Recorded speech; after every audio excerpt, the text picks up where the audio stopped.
সামান্য কারণ বা অকারণে স্বাভাবিক বিদ্যুৎ পরিষেবা থেকে বঞ্চিত হচ্ছেন ডাঙ্গাপাড়া, আদর্শপল্লী, নজরতপুর, সুজননগর, চরগোয়ালপাড়া, মানিকনগর, মাঠের পাড়া, পাঁচলক্ষ্মী সহ স্থানীয় এলাকার বিভিন্ন মানুষজনেরা।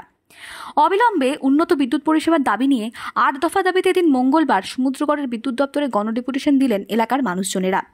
অবিলম্বে সমুদ্রগড় বাজার এলাকার সাথে এই গ্রামগুলির কারেন্টের লাইন যুক্ত করতে হবে।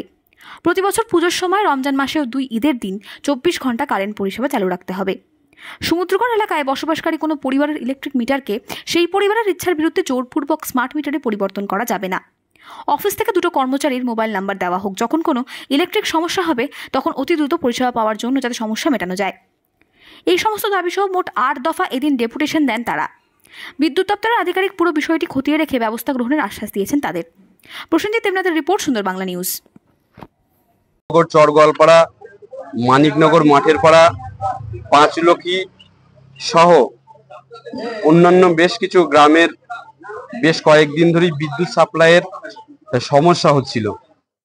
যে কোনো সময় আবহাওয়ার কোনো রকম সমস্যা দেখা দিলেই পাওয়ার সাপ্লাই, আমাদের রেল লাইনের ওপারটা বিশেষত গ্রামগুলিতে পাওয়ার সাপ্লাই বন্ধ হয়ে যাচ্ছিল।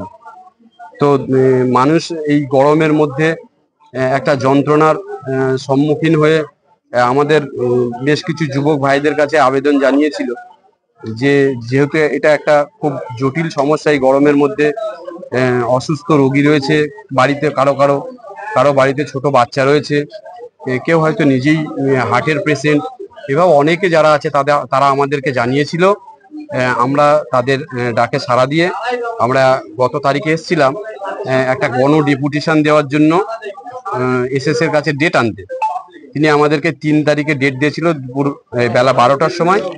সেই মোতাবেক আমরা ওই অধ্যুষিত গ্রামগুলি থেকে যাদের ইলেকট্রিক সাপ্লাইয়ের সামগ্রিক যাদের সমস্ত মানুষকে নিয়ে আমরা একত্রিতভাবে আজকে স্টেশন ম্যানেজারের কাছে এসেছিলাম এবং তাদের কাছে আমরা 8 রকম দাবি নিয়ে এসেছিলাম।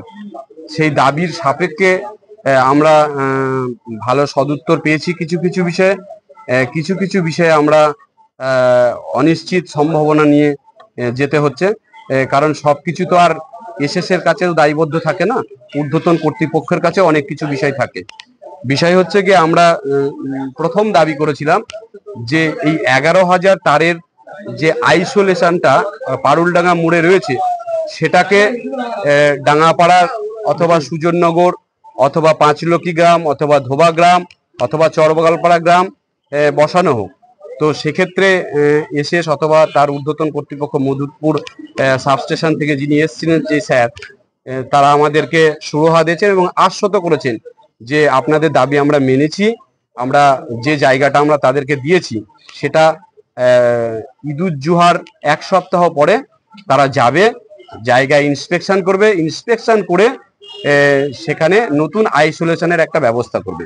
তারা আমাদের প্রথম দাবি মেনেছে এবং যত তাড়াতাড়ি সম্ভব সেটাকে বসানো তারা উদ্যোগ নিয়েছে।